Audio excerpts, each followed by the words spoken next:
Good evening guys. तो आज हम स्टार्ट करने जा रहे हैं फर्स्ट चैप्टर 10th क्लास का अ लेटर टू गॉड। तो आइए देखते हैं। The house, the only one in the entire valley, set on the crest of A low hill. From this height one could see the river and the field of ripe corn dotted with the flowers that always promise a good harvest. मतलब कि एक घाटी में बना हुआ एक घर था जो ऊंची पहाड़ी पर स्थित था, और यहाँ से देख करके सीधा नदी दिखाई देती थी और फील्ड ऑफ राइप कॉर्न और खेत दिखाई देते थे, मकई के दाने के खेत दिखाई देते थे और उनमें फूल लगे हुए दिखाई देते थे। और जो क्या डिमांड करते थे, वो एक बारिश की बौछार की डिमांड करते थे। The only thing the earth needed was a downpour. और उन्हें क्या चाहिए था? केवल बरसात चाहिए थी, थोड़ा सा, और एटलीस्ट ए शॉवर, और कम से कम थोड़ा सा बारिश तो हो। Throughout the morning Lencho. जो लेंचो है वो सुबह who knew his field intimately, जो अपने खेतों को अच्छी तरह से जानता था, had done nothing else but see the sky towards the north east. और वो कुछ नहीं करता, सिर्फ ऊपर आसमान की तरफ देखता रहता है। Now we are really going to get some water women. और वो अपनी पत्नी से कहता है एक दिन कि सचमुच बारिश तो होने ही वाली है। The women who was preparing supper. और जो उसकी पत्नी है वो खाना बनाने के लिए तैयार है, खाना बना रही है। रिप्लाइड, जवाब देती है, यस गॉड विलिंग, हाँ यदि भगवान ने चाहा तो। गॉड विलिंग का मतलब होता है यदि प्रभु ने चाहा। The older boys were working in the field. जो बड़े बच्चे हैं वो खेतों में काम कर रहे हैं। While the smaller ones were playing near the house. जबकि जो छोटे बच्चे हैं वो खेल रहे हैं घर के पास। Until the women call to them, जब तक कि औरत ने उन्हें बुलाया नहीं। कम फॉर डिनर, खाने के लिए आइए। It was during the meal that, ये खाने का समय है। Just as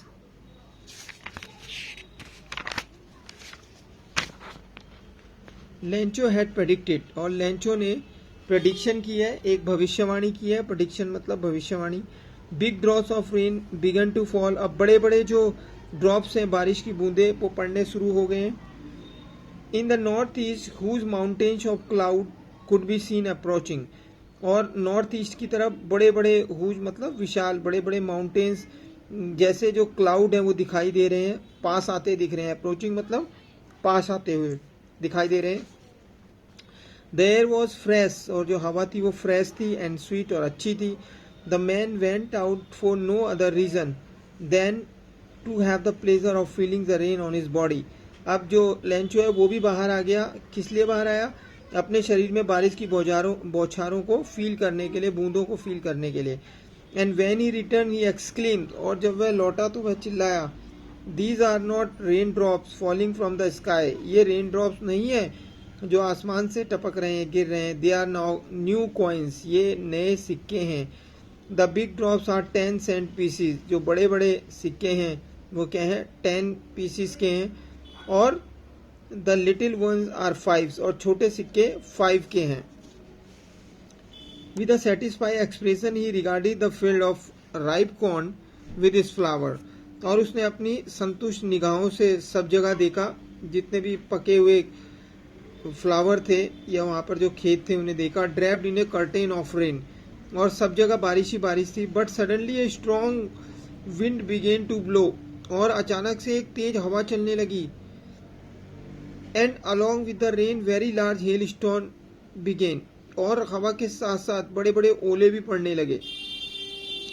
these truly did resemble new silver coins, और ये सचमुच नए सिल्वर कॉइन की तरह दिखते थे। रिजेंबल मीन्स शक्ल मिलना या समान दिखना, तो वो ऐसे ही दिखते थे।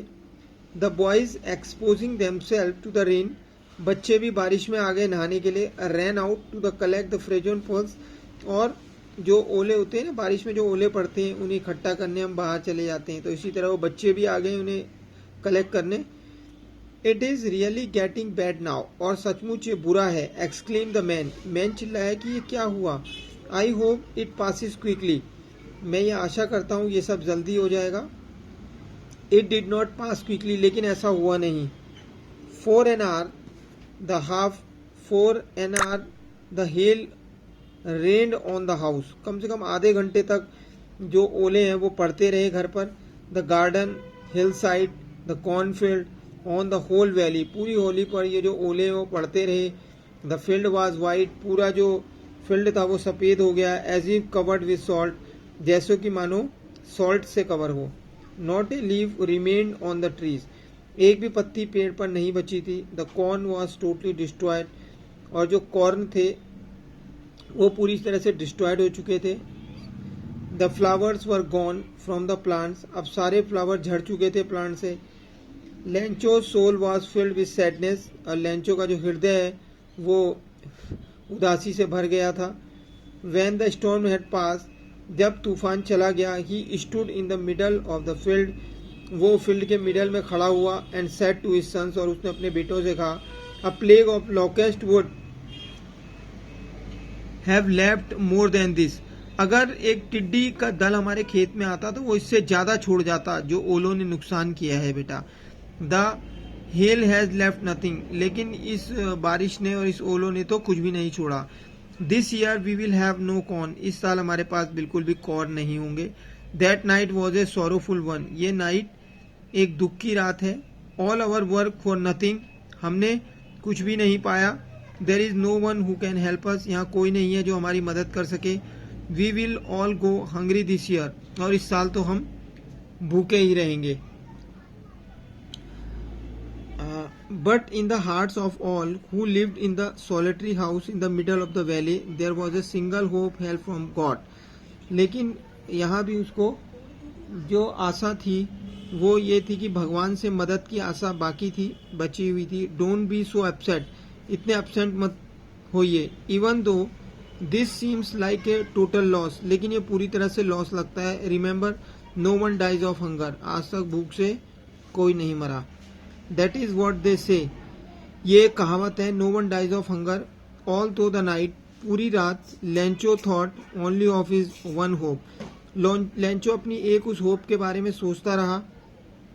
The help of God, जो हेल्प उसने भगवान से मांगी थी। Whose eyes, जिसकी उसकी आंखें as he had been instructed, कह रही है see everything even what is deep in one's conscience, मतलब उसके अंतरात्मा में सिर्फ एक ही आवाज है, भगवान से मदद की। Lencho was an x of a man, Lencho एक व्यक्ति था जो बैल की तरह काम करता था। Working like an animal in the fields, अपने खेतों में लगा रहता था। But still he knew how to write, लेकिन वह जानता था कैसे लिखा जाता है। The following Sunday at day break, अगले दिन संडे को he began to write a letter, उसने एक लेटर लिखना शुरू किया। Which he himself would carry to town, जो वह स्वयं शहर ले गया। And place in the mail, और उसने मेल बॉक्स में डाला। It was nothing less than a letter to God, और ये क्या था, भगवान के लिए पत्र था। गॉड ही रॉट, उसने लिखा, if you don't help me, यदि तुम मेरी मदद नहीं करते, my family and I will go hungry this year, मैं और मेरा परिवार भूखे मर जाएंगे इस साल।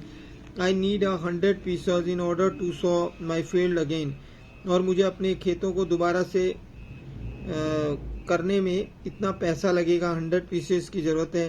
And to live until the crop comes because the hailstorm, और जबकि दोबारा से खेती नहीं होती मैं जिंदा कैसे रहूंगा, हेल स्टॉर्म ने सब कुछ समाप्त कर दिया है।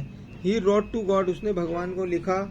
On the envelope put the letter inside and still troubled, और